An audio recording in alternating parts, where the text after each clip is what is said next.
Satan has been on the offensive against God's creation since the beginning. We see this manifest in Marxist socialist systems and now in the U.S. in this democratic socialist movement from prominent politicians. Join us for a discussion about Satan's socialist weapon on the way.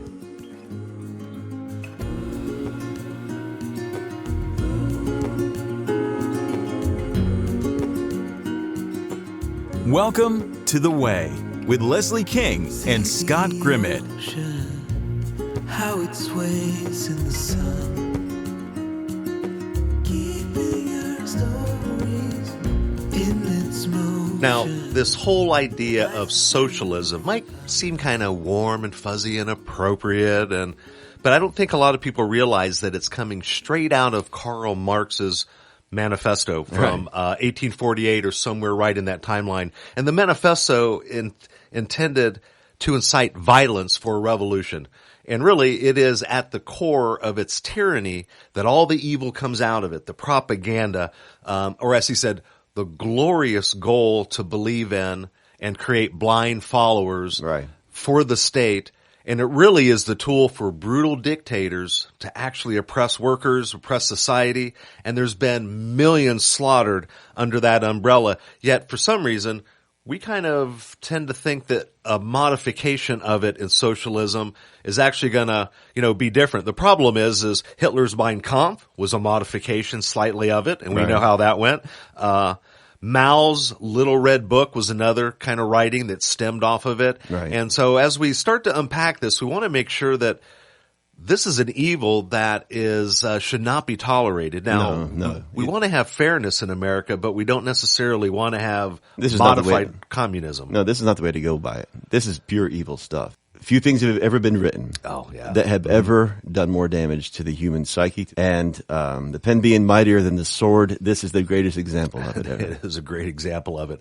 And I think that we're going to just go through, there are a lot of things that the socialist structure attacks God's design. And so we're going to talk about Satan's socialist weapon, and his first attack is on the nuclear family, the family structure that God has created. And see, the Marxist hierarchy emphasizes social, economic class structures as a focus and everything second. So with no loving, saving God in the middle of it, Satan, by route of socialism, has just been attacking God's creation by undermining the family unit. And people don't realize that. They don't realize that we are seeing a destruction of the family unit in America and socialism, socialistic democracy is another way to spin what Hitler did, what Marxism is, and things of that nature. Right. It's from that line of reasoning that they came up with it takes a village to raise a child and that kind of nonsense. Okay. Basically, they like to, at a very early age, strip the family of all of its power. Right. And that basically usurps the very system that God put into place for the rearing of children from a very young age. And that's perfectly in line with what communism is. From the very beginning of it, Marx was very clear that getting God out of the equation was essential. Socialism is nothing less than communism-like. And actually, it is the slippery slide that leads you right into the jaws of communism. Absolutely. And so the socialism thing is against biblical principles. And the Bible's very clear about the family being first and at the core of everything. Now, it's okay if you're a villager and you're seeing some kid do something wrong, but you point them back to dad, right? You point them back to the family. And so we see in Genesis, chapter 1, verses 28, 29, Proverbs 22:6, and in Ephesians 5:22 through about 6 and 4, that the Bible tells us that God comes first, then the man and the wife, husband and wife, and then it's the kids, and then extended family, and then neighbors. So there is a very intentional structure that this socialist thing really begins to unravel and attack. Right. And make no mistake, communism is purely evil. Yeah. And what we're seeing right now is we're seeing the beginning stages of the implementation of this in our society. Absolutely. Even as we speak. We're seeing right now in schools, parents having to go to schools and remind school boards that they are not the ones raising their kids. They will raise their own children and make their own decisions for them. Thank you very much. Great comment. So that leads us into the second attack, and that is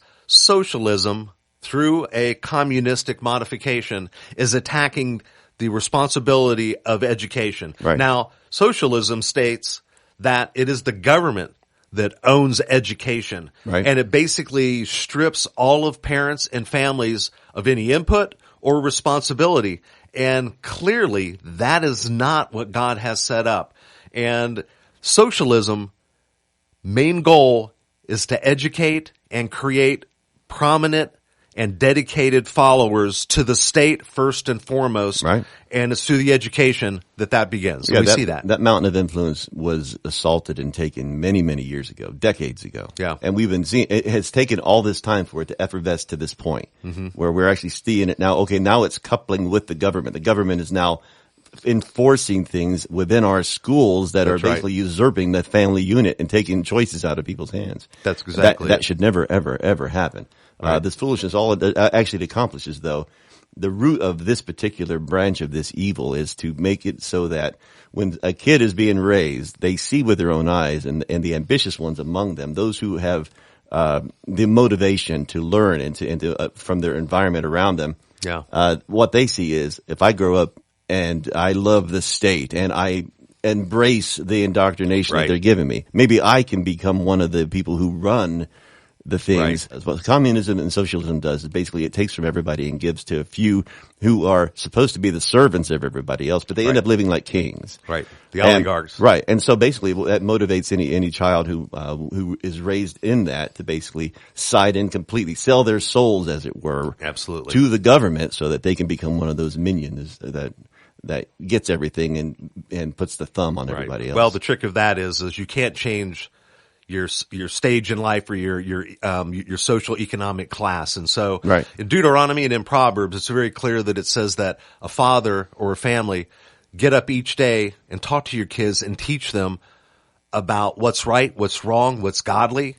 And it's just very clear that God's plan was to give children to a family and to have the mother and the father be the primary educators and guiders of the values and the morals and also the other life skills. Now, the state and the government should help fund that and support that, but at the same time, they're trying to take away not only our input in the educational system, but they're also trying to take away the ability to do charter schools and homeschools and all those kinds of things and trying to really unravel the family input on the education that we're doing with our children. So this is a kind of a secondary to what we talked about a moment ago. Right. And this is why communism has failed everywhere it's been tried. Because what it does is it subjugates and beats down the human spirit. It doesn't give anybody any chance of any kind of growth whatsoever.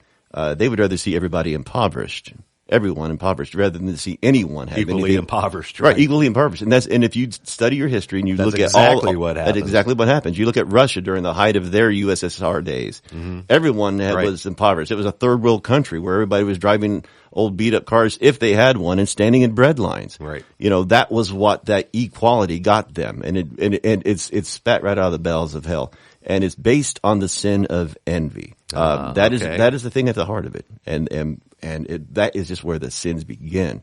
But it calls out all the worst instincts of mankind. This leads us to our final assault or attack from Satan using socialism on God's design, and that is family inheritance. Now, this might not seem that important to people, but as you read the Bible and you understand, God has a structure of inheritance for his children. He set that up with the nation of Israel back when he established the nation. And it's also in the scriptures that talk about how it's very important for us to have an inheritance for our children. I'm not always talking about money, but it's goods, it's houses, it's land. It's also values. And what ends up happening in the Marxist structure is that basically the state owns it all. And when you die, it goes back to the state and then they get to use it. So who benefits from it? Not your children and generations to come, but it's the government, which is not godly at all. You see, what it tries to do, when you really boil it down, is it tries to do something that God himself doesn't even do. It tries to usurp free will. It tries to strip man of his freedom to do what he feels like he can do within the construct of, we all have restrictions and freedom. Right. Nothing is ever really truly free. We have to restrict certain things. But at the same time, for the most part, as an open society like America, like ancient Israel during the days of the judges and stuff. Right. They had the ability to thrive if they worked hard enough to do it. They had the free will. That's why Moses said, "You'll always have poor among you." he set it up so that everybody would have an inheritance of land. Right. Then he acknowledged the fact that they would always be poor. Now, how does that happen? It happens because not everybody has the will to do what is necessary to thrive. The motivation. Yeah. That's right. God never usurps free will. That's his. And for Marx to first say, no God. Right. Then to strip everyone of their free will to get them all subjugated under the thumb. Right. That explains quite a bit. And that's the MO of the devil, right? This has been his MO from the very beginning, to try to put something on the world that can't possibly succeed and thus make everyone miserable. Right. Absolutely. You see this as everyone has an equal opportunity, but not everybody should have equal reward. That should be commensurate with how hard do you work? How long do you work? How smart do you work? And how you handle It's in heaven too. Jesus said in Revelation that when he comes, he's going to give to each according to what they did have done. That's right. That's not socialism. That's not everyone. When I come, everybody's going to get the same thing. It's what you have done is going to matter. It's a demotivator to think that everyone gets the same, no matter what their effort. And see, what this is basically communism is the masterstroke of it is it puts out this big dangling carrot in front of an entire nation, stating something that will never ever be able to happen.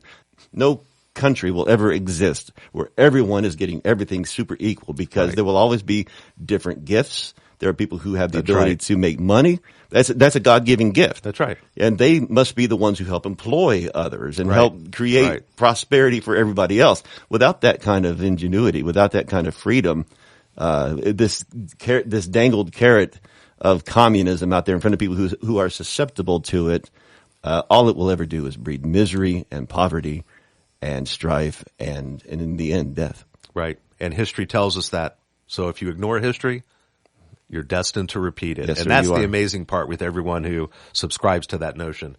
All right, we're just going to do a real quick recap. Attack number 1 from Satan using socialism is destroying and undermining a caring family unit as a focused, and putting the focus on an oppressive social class system, and really kind of just destroying the family unit. Unfortunately, we see a little bit of that and have been over the last, 30 or 40 years. The family unit has begun to degrade in America, and this is just going to put the nail on the proverbial coffin for the family unit. All right, attack number 2 is godly parenting and inserted in the educational system versus some twisted governmental education where the goal is basically to create robots who are dedicated to and enslaved to the government and not really having a focus on individual growth and opportunity through education. So godly parental education is extremely important. It is. All right. And now number 3, family inheritance as opposed to state-owned. And whatever you work for, you should have, and you should have a right to make a decision with that. God set up inheritance. He has an inheritance for us, and he says that with Israel. He also says it with his sons and daughters, what we'll inherit through doing the right things in him, right? So the state saying there is no inheritance, we own it, we own you, we own your family. That's right. Is straight out of the pits of hell. It is. And you can put this democratic socialist spin on it, but it's a fool's business not to recognize that it's basically just Marxism wrapped up in a new, what do they say? You can put makeup on a pig and try to take it to the beauty pageant, but at the end of the day, what do you have? Right, you have a pig. You have a pig with makeup on it. This is inherently evil. Yeah. It must be opposed. Free people must rise up and oppose this. And thank God we have enough people in this nation, I believe, still, who will have nothing to do with this. Absolutely. We hope you enjoyed this discussion, and we do invite you to come visit us at thetruthandthelife.com. And until next time, we'll see you on the way. Send me your songs of tomorrow.